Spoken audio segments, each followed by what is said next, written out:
Good morning, dear students. I am glad to see you at my lesson. Today, we will speak about the famous Kazakh poet Abaya's poem, "You shouldn't want your knowledge while you are still untaught."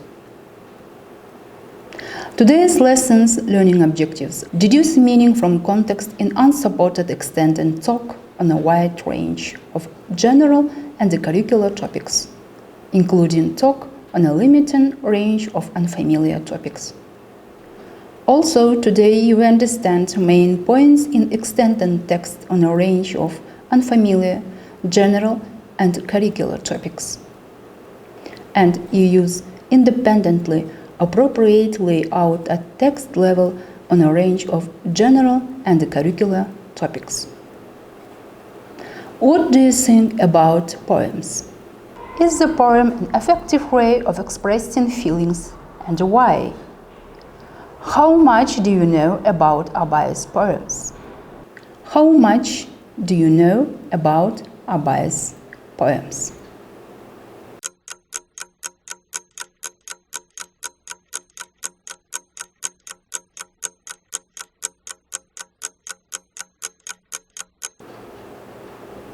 Poem is a special type of speech, a peculiarly expressive system that differs significantly from both everyday speech and artistic prose.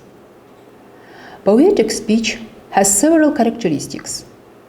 Rhythm and rhyme have a special role in organization of poetic speech. Poetic speech is emotionally colored speech. In poem, the poet often expresses his feelings, his experiences caused by the pictures of nature. The same picture of nature in different poets can cause different feelings, and the poem gets different emotional coloring: joy, sadness, anxiety, etc. We have met Abaya's poetry in childhood and grown up with it. Also, you know a lot of interesting facts about his life. You have been familiar with this poem since primary school. The idea is to encourage young people to work productively, to get science and education, to preach noble qualities. Poetic works are divided into epic, lyrical, and dramatic. Abaya is also characterized by the presence of a plot and the images of experiences, feelings of a person. Experiences in his poems can be conditioned by pictures of nature, social phenomena, philosophical reflections about the essence of the world and life. The poem is about awakening the human heart and calling for science and knowledge.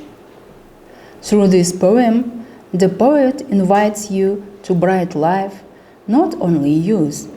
The desire for knowledge and the constant development have been relevant at all times. This is exactly what the great thinker of the steppe, Abaya, called for in his work. You shouldn't want your knowledge while you are still untaught, nor bask in rapturous bliss while you are immature, nor boast of matchless skill at childish games and sport, for things that easy come were never yet secure. 5 things in life there are that you should shun and ban.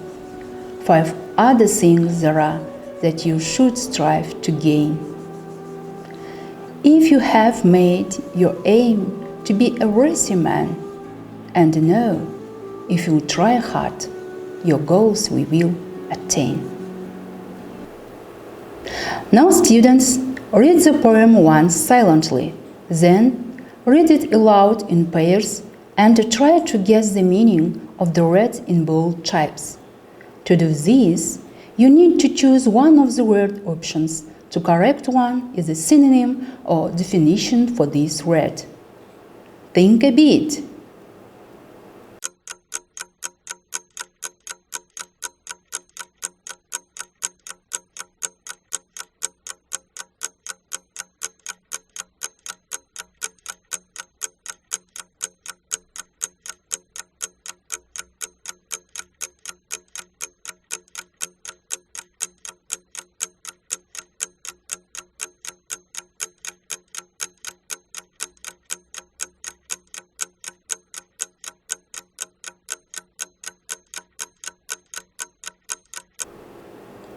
Let's check. Let's do next activity, which is called fill in the gap. It is individual procedure. In order to do it, you should listen to the next part of the poem and fill in the missing words on the sheet of paper given to you. The aim of this task is to practice new words and phrases as well as enjoy good poetry. Look to the future, whatever you do, bragging and slander, adieux lies, foul dissipation, laziness too. These are 5 things a man should despise.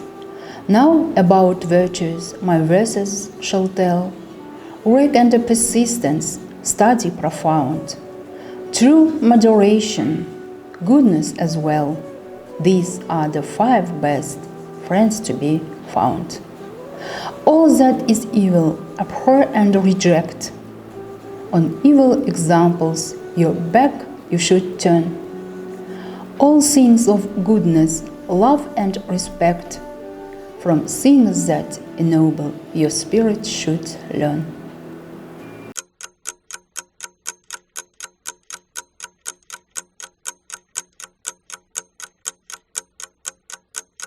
Let's check.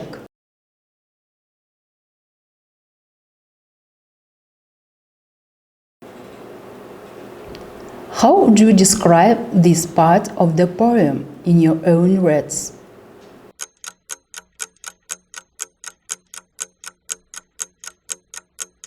The formula for 5 noble deeds, happiness, and after all 5 of them lead to goodness and a good life.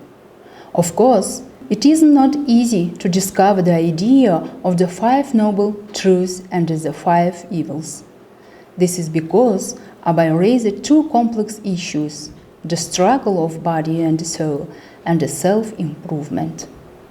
5 enemies are manifestations of selfishness, and the 5 noble deeds are manifestations of pluralism.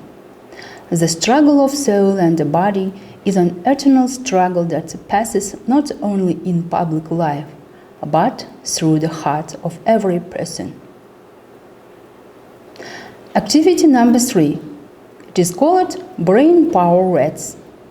This is a vocabulary activity that takes a little time but really helps to understand the words above the surface level of understanding. Guys, in groups, review sections of the poem. After identifying words, use context clues to suggest what the words might mean. Here you can see hints, which can help you. For example, substitution hints a well-known word with making sense in this context and is probably a good definition. Definition hints, the word is defined in the text. Oppositions clues, the words not, unlike, etc. are excellent clues to what the word is not and thus help define words.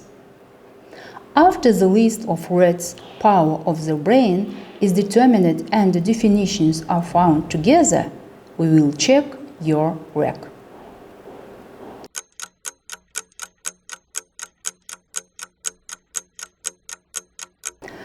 One of the effective techniques that provides an activity-based approach to learning at this stage of reflection is think-wine. Think-wine, from the English way of thought, has a certain scheme according to which we reveal the essence of the concept definition. Think-wine, this is creative work which has a short form of a poem consisting of 5 non-rhymed lines. It is written according to certain rules. The first line, one noun expressing today's main theme of think-wine. On the second line, you should write 2 adjectives expressing the main idea. On the third line, 3 verbs describing actions within the topics. Also, you should write a phrase that carries a certain meaning on the fourth line. And the last one, it is conclusion in the form of noun. association with the first read.